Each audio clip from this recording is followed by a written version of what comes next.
I do not know when we will reach that bridge, but 2024 seems to be certain, and we understand the timeline of developments, but I doubt any capital in the world has a clear vision for 2025. Foreign Secretary Cameron, what's your sense of whether Ukraine will receive the military support it needs to turn the tide in its favour this year? I think it will, and I just take an incredibly clear view about this. Putin's invasion of Ukraine provides the challenge of our generation. This is the most naked example of one state illegally invading another, a full member of the United Nations, a country that should have its independence, its sovereignty, and its borders. And if you look at the allies that back Ukraine, and back Ukraine not just with money and diplomatic support, but also with weapons, our GDPs combined are 25 times the size of the Russian GDP. We've just got to make our support count to help the Ukrainians in their brave struggle. And I'd also challenge a bit the sort of current narrative. I mean, if you sort of zoom out and look at the big picture here, this has been a catastrophic disaster for Putin. I mean, since the start of the war, he has lost half of the land that he took. He's had 300,000 casualties. He's been cut off and sanctioned by a good part of the free world, and those sanctions can only get tougher. And yes, of course, things have become quite stuck on land, but on sea, on the Black Sea, he's faced another catastrophe where over 20% of his navy has been sunk by a country, Ukraine, that only has a very small navy. And we talk about the support we need to give to Ukraine, and rightly we do, but also it's worth saying that with the Black Sea open, not thanks to the munificence of Putin or the action of the UN, but the Black Sea open because of the action the Ukrainians have taken, they're exporting again, ships are sailing again, grain is leaving their ports again. And so I take a different view, look at the big picture, and actually Ukraine has done well, is doing well, and our job is to support Ukraine through this winter, where again, I think Russia is failing in terms of their attacks. Missile after missile has been shot down effectively, to help Ukraine through this winter and to set up a system so that Ukraine can prevail in what will clearly be a longer war, but where there's no doubt in my mind the West actually has the ability to support and to effect the right outcome. You've called for the seizure of some $350 billion of frozen Russian assets to fund the war effort. Can you legally justify that move? I know there's a big discussion about that at present. And is this an admission that the current sanctions regime on Russia has quite frankly failed to change Moscow's calculation? The way to think about it is we've already frozen those assets. The question is, what should we do next? And I think there's a legal argument, a moral argument, and a political argument. The legal argument, the lawyers will give their advice about the right way this can be done, but there's growing legal support for the idea that there is a way of using these resources. I think the moral argument is quite straightforward, which is that at the end of the day, Russia is going to have to pay reparations for its illegal invasion, so why not spend some of the money now rather than wait till the war is over and have all the legal wrangling about reparations. So I think the moral argument is strong. The political argument about, well, what are the consequences? Does this change the way people see the way financial centres operate? And all of those political arguments. On those, I would say, look, when Putin launched this illegal invasion, the world changed. And we have to change with it and recognise we are in a more dangerous, uncertain and difficult world, and so we should be prepared to do some innovative thinking about how we use these resources to help Ukraine. So I'm certainly working very hard on that. I think the rest of the G7 are. I think we're going to make some progress. As well as that, let's use all the sanctions regimes we have to hit the Russian individuals responsible with travel bans, asset freezes, all the other sanctions that you can do. One of the things Britain's doing is making sure we don't just announce the sanctions, but we actually check that they're not being bypassed in other countries. And I'm going to be encouraging every other European and Western and leader that's here and foreign minister that's here to make sure they're doing the same thing. Thank you. Foreign Minister Kuleba, on the eve of this forum, your government launched a new peace initiative bringing together 80-odd delegations, or certainly it was part of an initiative that has been ongoing. I think this is the fourth meeting that's been held. Notably, a lot more from the Global South were in attendance, amongst those 80. China didn't participate. Of course, Russia wasn't there. As talks with Russia have been declared illegal by President Zelensky, given these significant and worrying current narrative about whether or not there will be as much, if any, support for Ukraine, particularly out of the US, going forward, how long do you think you have to end this war, and what are the prospects of peace at this point from Ukraine's perspective? Can you share more detail on what that peace proposal looks like? Well, less than a year ago, the first meeting of national security advisors on Ukraine's peace formula took place in Copenhagen, Denmark, and it brought together 15 participants. The fourth meeting brought together 83. And in the meantime, a lot of things happened in the world. And we heard so many discussions about destruction, about fatigue, about the different kind of defeatist voices. But we see that the actual dynamics in engaging countries from all over the world into the Ukrainian plan is very positive. And I think we are setting a precedent here where the terms of peace are being defined by a country whose peace was broken by an invader. It's not the invader who imposes his peace terms on the victim. It's not the third party that is proposing a compromise solution in the form of peace terms. It's us, the country that is fighting back, that defines the rules of peace. And I think it's quite a remarkable moment in human history, in the history of wars and diplomacy. And there are 10-point plans, and by the way, 10 points in this plan, and by the way, one of them is accountability. And accountability implies the tribunal and paying for the damage inflicted. And And the most important part of this peace plan is, of course, restoring territorial integrity of Ukraine. So when we hear arguments coming from some experts or thinkers that maybe it's worth freezing the conflict, our response is, we need frozen assets, not frozen conflict. This is the way forward. This is the way forward to send a clear message to everyone in the world that if you dare to break rules, you're going to pay. If we don't send that message, if we don't make it very clear, the number of conflicts, interstate conflicts and tensions across the globe will be growing. And I think and the price of fixing them will be much higher than the price of helping Ukraine. And I think this is one of the motivations that brings all these countries at the table, because they realize the consequences of not participating in an effort to restore peace on just terms. The next step will be summit, and President Zelensky agreed with President of Switzerland to begin working on organizing the first summit here in Switzerland, actually. And there's a lot of diplomatic work. We will be coordinating with the United Kingdom, and I guess David and I will be working a lot on making it success, because this success is important not just for peace in Ukraine, but for global peace. David? I think that's right. I mean, you get peace through being strong. I think that it's always worth remaking the point that when Ukraine had its referendum in 1991, every single part of Ukraine, including Crimea, including the Donbass, voted to be independent, to be one Ukraine. And I think the job of allies is to back Ukraine in this struggle and to allow them to work out the agenda for when they want to do more work on peace and settlements and all the rest of it. I sometimes say to other foreign ministers, if you say, let's support Ukraine and also let's promote a new peace process, you won't get either of those things. If you support Ukraine, you may well get the second thing. But that's what we need to do now.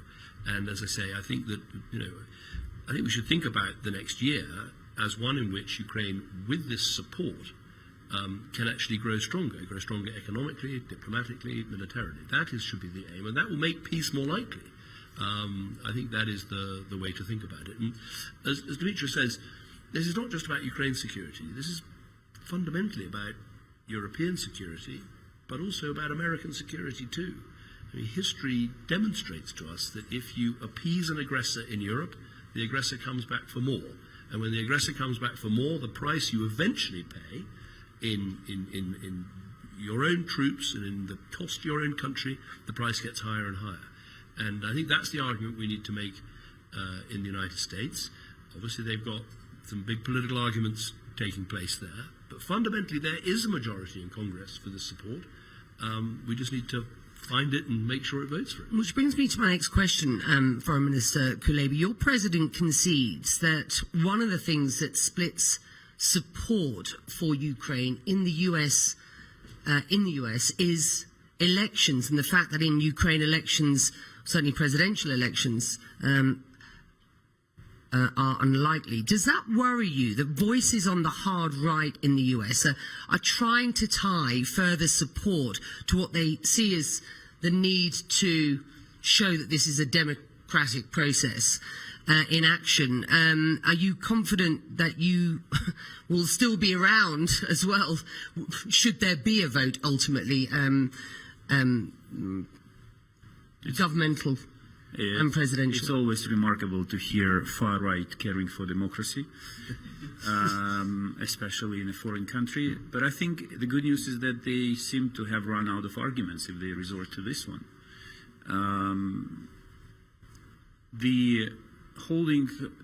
Ukraine is a democracy. I'll tell you more. Ukraine would not survive if it was not a democracy. It's our democratic nature and the way our country is organized that helped us to repel the aggression, the Russian invasion, and save the state. We are a democracy. We will remain a democracy. We have pretty strict rules in the Constitution on holding elections during the wartime. We have a wartime reality. For example, as foreign minister, I'm in charge of the vote abroad. And depending on whose data you find credible, from 5 to 10 million Ukrainians who became refugees abroad will have to vote. It's technically, at this point, it's just technically impossible to organize a proper vote for them and let them express their will. But the whole discussion must end at one simple point. We are committed, deeply committed, to remaining a democratic country, a part of the democratic world, because what we fight for is actually democracy itself. No elections this year. Well, I'm not the one who's making decisions. I will, if I have to go and vote, I will. If I have to organize the vote under the circumstances I described, I will organize them. But I asked all countries with huge Ukrainian communities about the legal and technical framework for organizing elections, and some responses came were that we can organize a vote only on the premises of our diplomatic mission. How can you have hundreds, thousands of people make them vote in one premise? I also have a feeling that the very same people who are complaining about this point, if elections were held with all the difficulties of getting people to vote in parts of Ukraine that are occupied by Russian soldiers, they'd be the first to complain that these elections aren't accurate, are not proper, are not fair. I mean, the only thing I'd say is, someone who's led a country, is recently I saw someone said, well, President Zelensky, his approval rating has slipped from 90% to 80%. I used to dream of 80%. So, I mean, what you said, so one of the first things I did as Foreign Secretary was to go and visit Kyiv and Odessa. And one of the things that most strikes you is the incredible unity of purpose of the Ukrainian people. I mean, actually, Putin, not only has he united the Ukrainian people as perhaps never before, he's also united NATO as never before. I mean, he's worried about the expansion of NATO. He has caused Sweden and Finland, two countries Sweden, by the way, has just announced it's doubling its defence budget. Two highly capable countries joining NATO and making it stronger. Ukraine, clearly at the top of your box. It was your first trip out of the gate as soon as you took this job recently.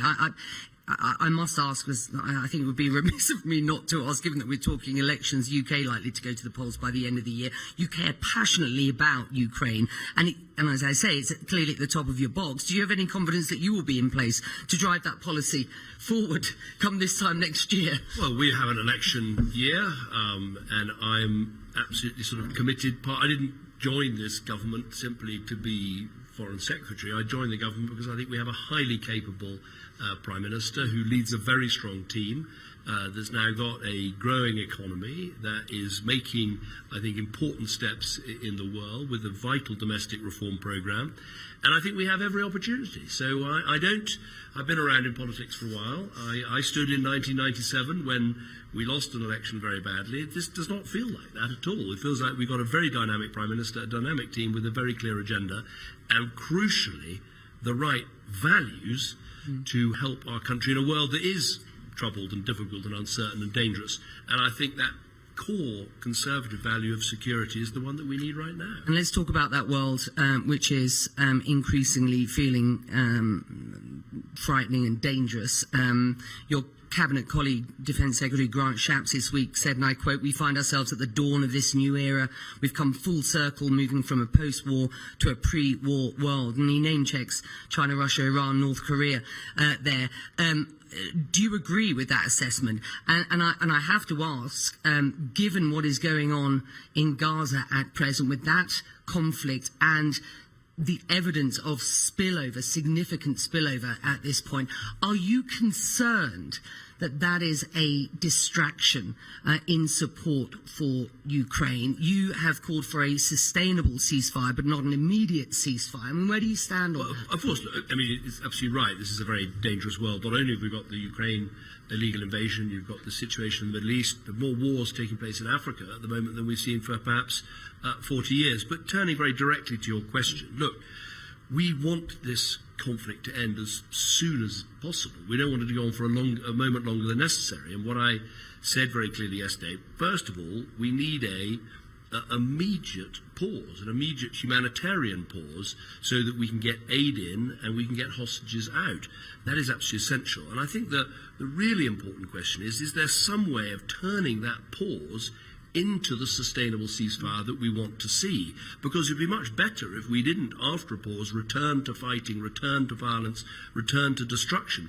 But in order for that to happen, a number of things would have to happen. We'd have to see Hamas's leadership leaving Gaza. We'd have to see an end to the threat of rocket and terrorist attacks into Israel. We'd have to see a Palestinian Authority, perhaps bolstered with Palestinian expertise from elsewhere, perhaps including Gaza, helping to provide the governance and the services that people need.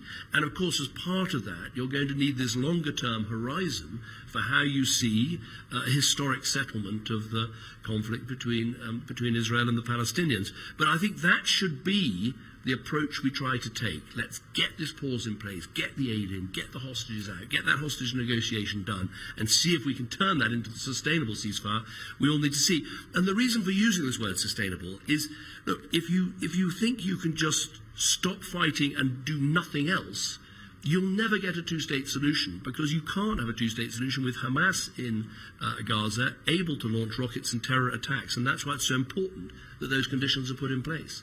Briefly, how big a distraction does it feel at present, the conflict in the Middle East, to sort of, eye on the ball when it comes to support for Ukraine? Well, we know better than anyone else that every war is a tragedy. And I really find it inappropriate to consider wars taking place in the world through the perspective of destructions. Destructions. So that's just not the way we think about it. When we meet with our partner governments, we feel that they are focused. Here in Davos, everyone is focused. Everyone wants both wars to end and peace to be restored. The world has capacity to handle conflict, numerous conflicts at the same time. We should not create the impression that the world does not have that capacity. And as David rightly mentioned, the combined GDP of the coalition that stands for Ukraine and for the world order is much bigger than Russia and its partners, or those who stand behind Hamas, including Russia. So we do have resources, we do have the capacity, we seem to have the will. What we have to do is to put the will into action. Questions? Yes, sir.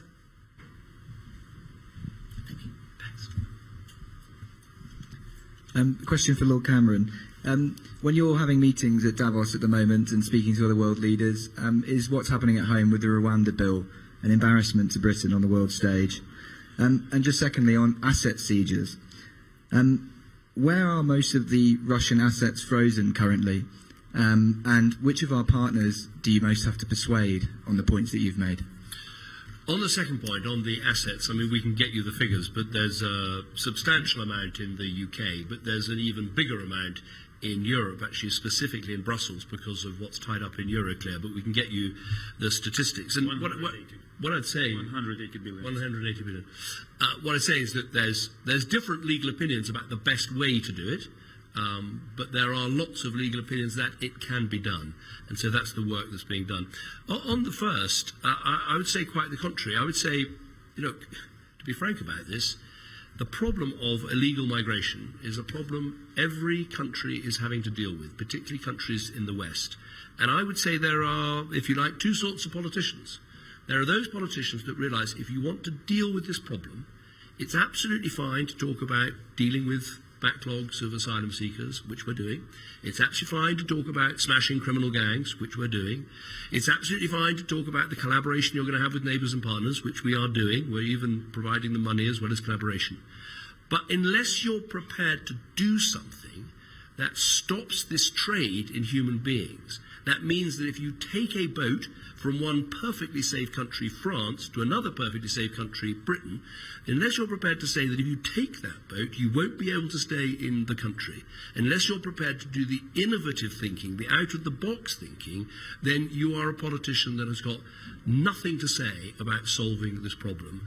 And I would say that what Rishi Sunak and what the government is doing is, yes, it's quite unorthodox in some ways, but it's necessary to do this out-of-the-box thinking to break the model of this appalling people smuggling, which is not just something that totally undermines the migration system in the UK.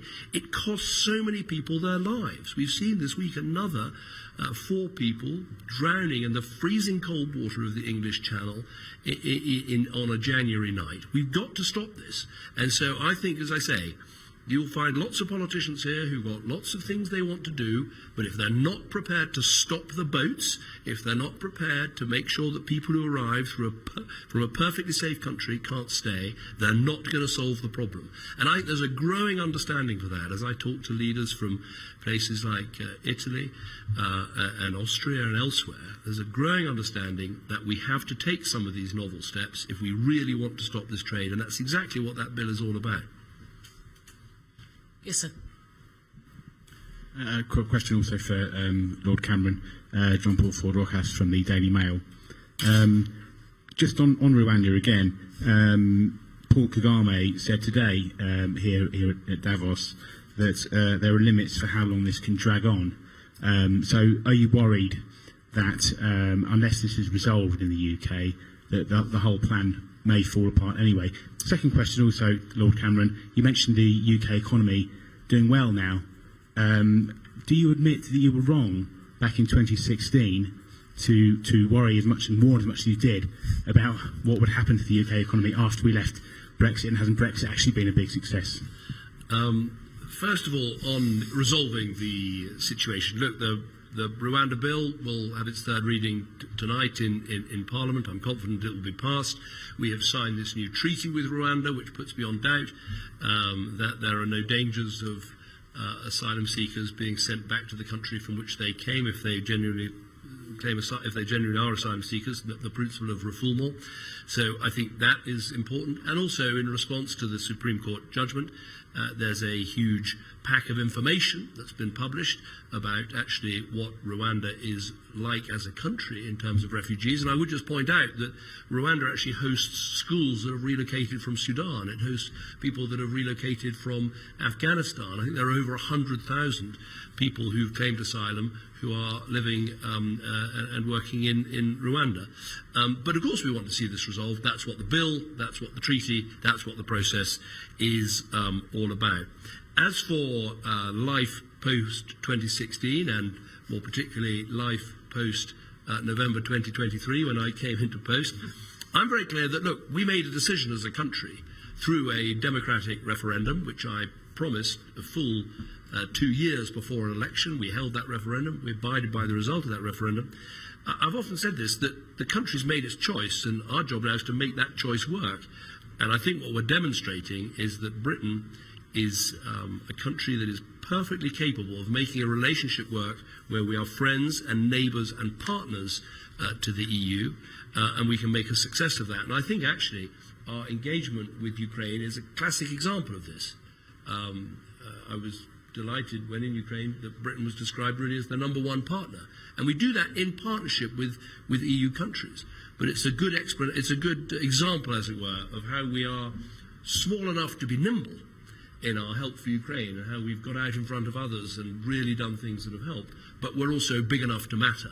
You know, we are the 5th or 6th largest economy in the world. We have some of the finest defence forces in the world, one of the best diplomatic networks in the world, one of the biggest aid budgets in the world, which I'm responsible for. And we make those things count in our relationship with countries like Ukraine and in the way we work with the EU. Foreign Secretary David Cameron and Foreign Minister Kuleba, thank you very much indeed for joining us. Thank you. Thank you. Thanks.